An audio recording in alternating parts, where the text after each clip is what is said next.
Welcome back to Adventures with P C Wabash. Special holiday edition. It is Christmas Eve and I am in the kitchen getting ready to start baking. I'm in charge of desserts and sodas. So, let's get to baking. That's my treat. It's Balsam Hill. It looks pretty good. We got a new little decoration over here. Right there. First grandbaby on the way.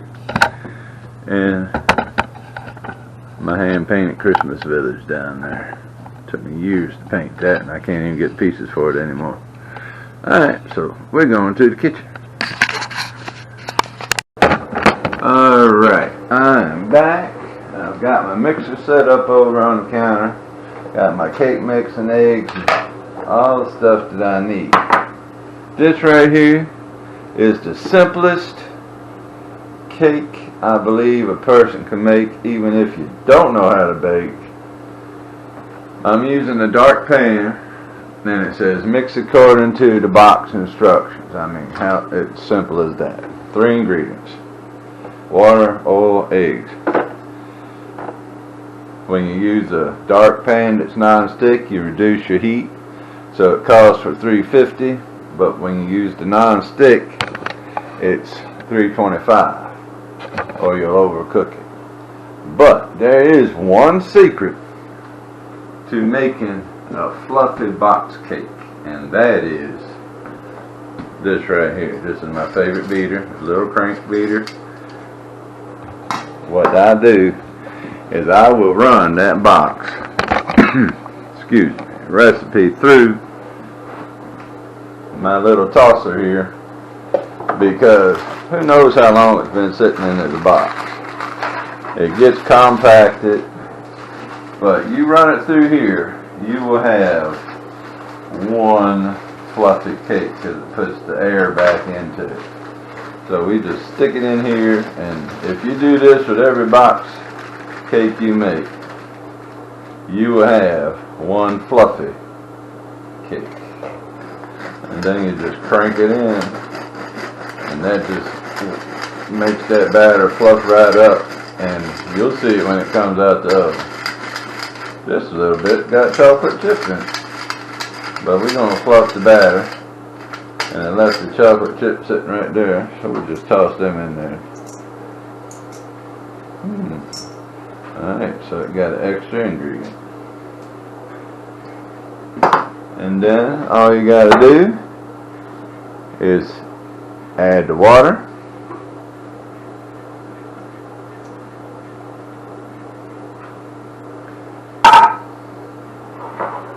add the oil,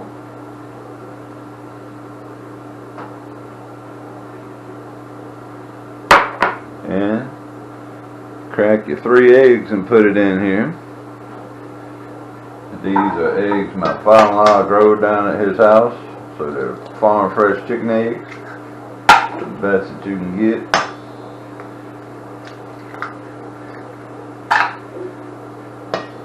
And 3 eggs.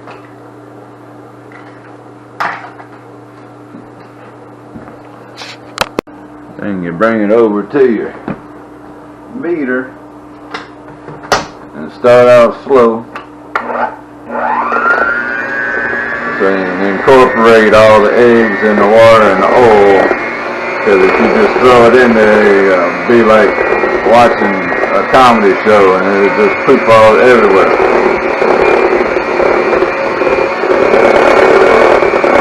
And you beat that for 2 minutes. Alright, 2 minutes of beating the cake in. It is right there, nice and smooth. I'll put this paper towel down, catch strips. I use Baker's Joy. It has the flour in it already, so it helps keep the cake from sticking. I'm going to go ahead and turn it into my cake pan here. It's all mixed up, so I got me a nice silicone spatula so I can get right up in the corner. And yes, I know how to bake. I make a cake from scratch too. And that's what I'm going to do. After I get this cake out of the oven, I'm going to make some sugar cookies as an added bonus. I'm in charge of desserts. We got a couple store-bought pies, cherry pie, that's my favorite. But I will make some homemade snickerdoodles. That's an easy cookie. And it's a very good cookie. So we spread this out, get it down in the corners. Smooth as silk. And that's all there is. Now we're just waiting for the oven to come up to temperature. Is it up? Yeah, it is up to temperature. So we can go ahead and stick that in. I can wash my mess. And it says cook according to the box. So we will stick it in, bake as directed. And we have a 13 by 9 pan. So we're going 28 to 33 minutes in the oven.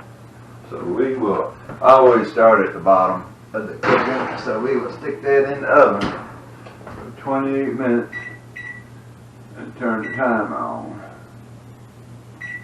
Here's where the goodness of this recipe comes in. As you can see on my counter, I got all sorts of stuff. Let's move this stuff out of the way. After the cake comes out, and it's still warm, I'll get a long toothpick, or I will use this little meat thing for picking up my hands and stuff, because it has 4 holes, and you just punch holes maybe an inch apart, the whole entire cake. So you punch holes in your cake, and then while it's still warm, pour a 14-ounce can of sweetened condensed milk over it. And then it says a 6-ounce jar of caramel or hot fudge. Well, caramel or hot fudge? No, we will put a half a jar of hot fudge on. Then we will put another 6 ounces of caramel on it. Yeah, that's what I'm talking about. And then we'll stick it in the refrigerator and let it cool overnight. And then the final 2 toppings is, I have a tub of whipped cream in there, but this is for demonstration purposes. I put some whipped cream on it,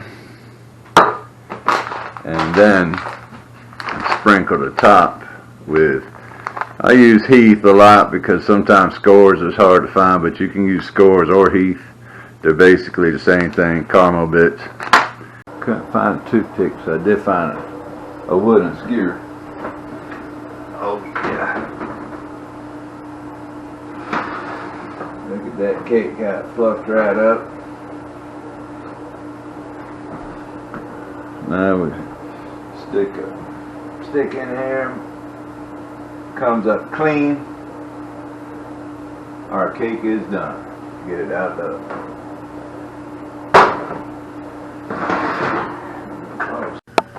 Alright, we're back on the Better Than Sex cake. It is warm. It is perfect. So pierce one cake all over with a toothpick. I use a skewer because it makes a bigger hole. I go all the way around the perimeter. That way when we pour on the top, it has holes to run into. 3/4 inch apart about. As you can see. I guess you can see. Let's bring it over for a closer look. There we go. We can see now.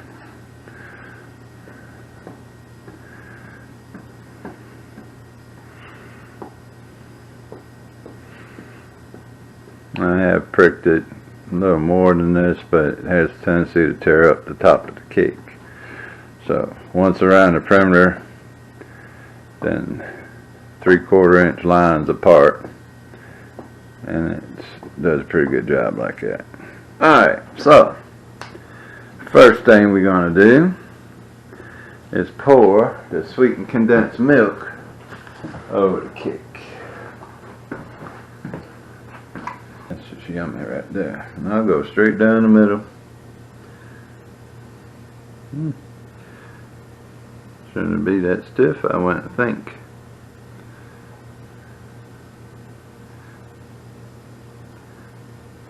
There we go. Been sitting on the counter, so it should be room temperature.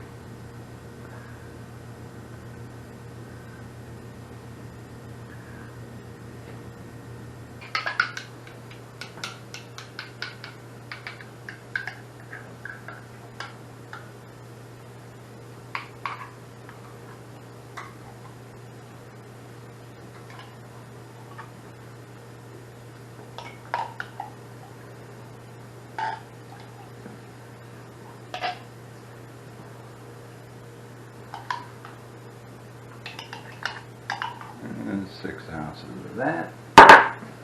About half a jar, what it comes out to be.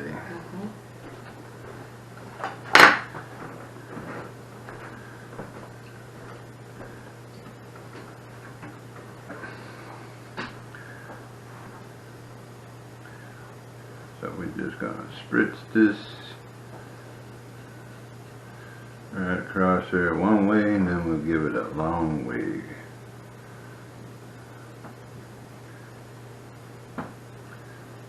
And a little twirl. And that is it. Now I can chill out the rest of the time till tomorrow, get completely cool.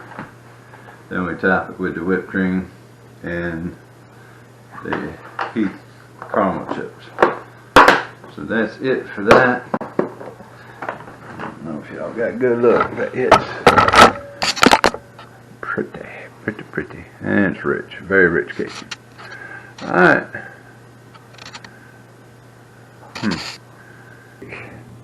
Then stick it in the refrigerator, let all that suck into it overnight. Then tomorrow, when it's completely cool and ready to serve up, we're gonna top it off with some whipped cream on the top, and then we're gonna sprinkle some toffee over top of that. So you got all this going on that chocolate cake. It's so good. It's a Better Than Sex Cake by Lady and Sons. I bought their cookbook. That is the most requested cake recipe I got during Christmas time. But let's not forget, the reason for the season is the first part of that word. Christmas is Christ. God so loved the world that he sent his own son. Whoever believes in him shall not perish, but have everlasting life. That's the reason for the season, not the presents. Santa Claus is second fiddle. Kids like him, but the reason for the season is the word Christmas, Christ, capital C. And that's how it is. So if you like it, share, subscribe, and don't forget the reason for the season. Later.